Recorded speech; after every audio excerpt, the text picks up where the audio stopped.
Well, hello and welcome back to Shaki Chronicles. Excited you are here. I'm so glad you're here each and every week. And if this is your first time being here, I am excited you're here. So welcome, welcome. Please, of course, scroll through the previous videos, check out Shaki Chronicles, like, subscribe, leave a comment, let me know you're here, and also turn on the notification. That way you know when a new video is loaded. I have now one that's loaded each week, and hopefully we'll see where it goes as this community continues to grow. All right, so I have been on the relationship topic for a number of weeks, and I'm going to stay in that lane for a little bit and have a quick short video for you today. And I was working with a woman yesterday, just kind of going back, helping her to process some things. And it took me into something that I wanted to share, right? Because something came up for me that I wanted to share with you.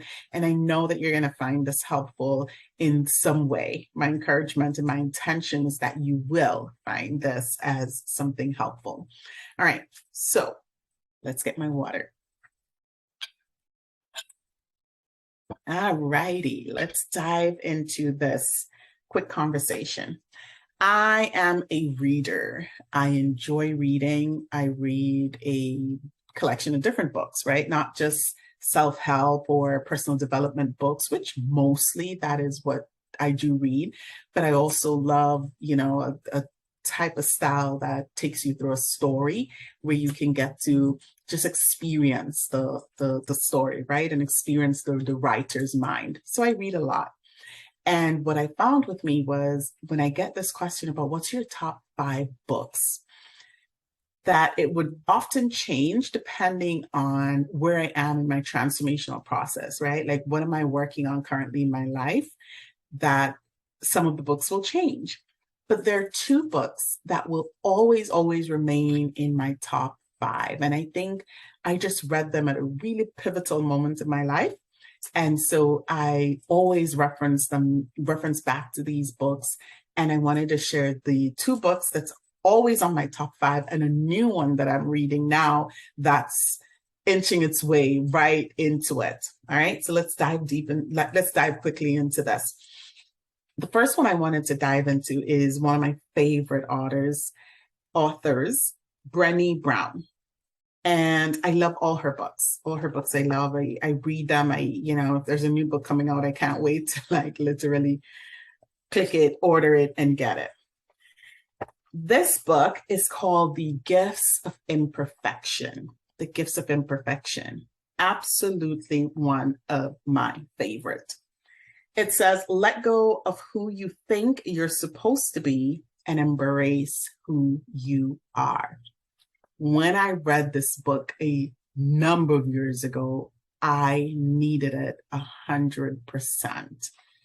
Talk about going through the ups and downs of broken heart and challenges in relationship and challenges in, just kind of finding myself. I needed this book, and it is super, super duper helpful. This one took me through the process and the conversation of the courage to live wholeheartedly and to live fully and to live authentically, to live like who I am in my authentic self. And I was going through this phase where I was, kind of molding myself and attempting to fit myself into whatever relationship or whatever circumstance I found myself in. And this book supported me in stepping back and really accepting myself 100% of who I am, whether that change and continue to transform, that's another conversation, but really owning who I am, the imperfection, the perfection, all of that.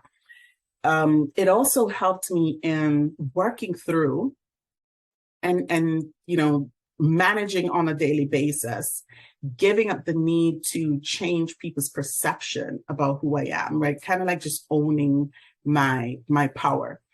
I was going through that phase, whether in relationships or on the work or in different communities that I was a part of, where I wanted to present myself in a certain way.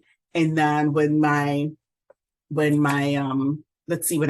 got disappointed or upset about not meeting that match, then things just got really, really weird and really hard to deal with mentally. And this book helped me with that. Let's see. Love it, love it, love it, love it, love it. On page 5, she said, courage sounds great, but we need to talk about how it requires us to let go of what other people think.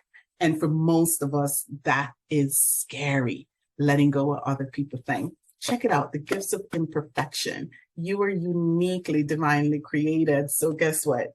Gotta love all of yourself. And this book helped me with that. The second book that never leaves my top 5 is Untethered Soul by Michael Singer. Absolutely love, love, love that book. Read it again in another space where just was working through releasing some stuff that I was holding on to, releasing some thoughts, releasing some hurts. And Untethered Soul, as the name suggests, is about becoming untethered and regaining taking back your power, right? So you can live this big, just live in the present moment kind of life. Love that book, Untethered Soul, in my top 5, not coming out of my top 5. So here we are. I am now wanting to suggest what I'm reading now, and it just has been phenomenal. What I'm experiencing and the information I'm getting from this to move into the next phase of my living.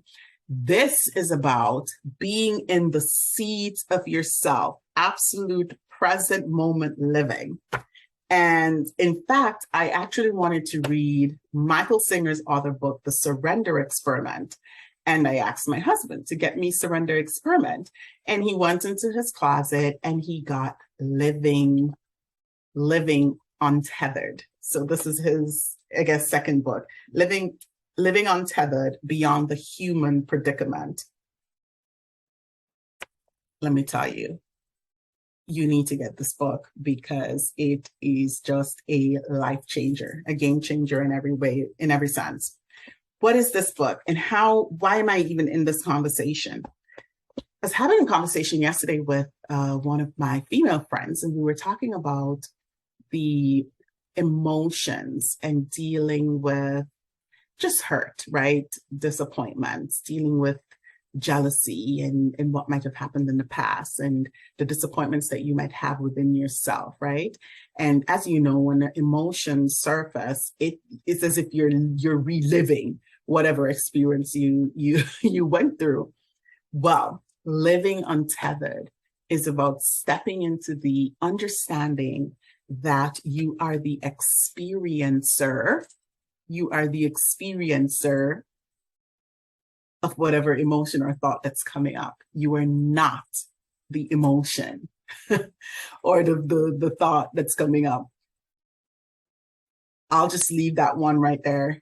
Get the book. I ain't getting any paid promotion for this, but if you want to really begin to step authentically in your life and really become present to just experiencing and enjoying right where you are, untethered, you got to read Living Untethered, and also his first book, Untethered Soul. That one is really good. And let's not forget The Gifts of Imperfection. All right, so 3 books that you can begin to collect, put them in. We're about to step in a new year, so add them onto your list and start the journey, start the work. You will not regret it. And if you've read any of those books before, leave a comment. I want to know if you are as excited as I am about those 3 books and what you got from it. I'd love to hear your thoughts on that. All right. So peace and blessings to everyone. Thank you so much again for just checking in on Shaki's Chronicles. Remember to like, subscribe, turn on the notifications. That way you know when there's another session or that's loaded. And yeah, I'll see you soon again. Peace and blessings.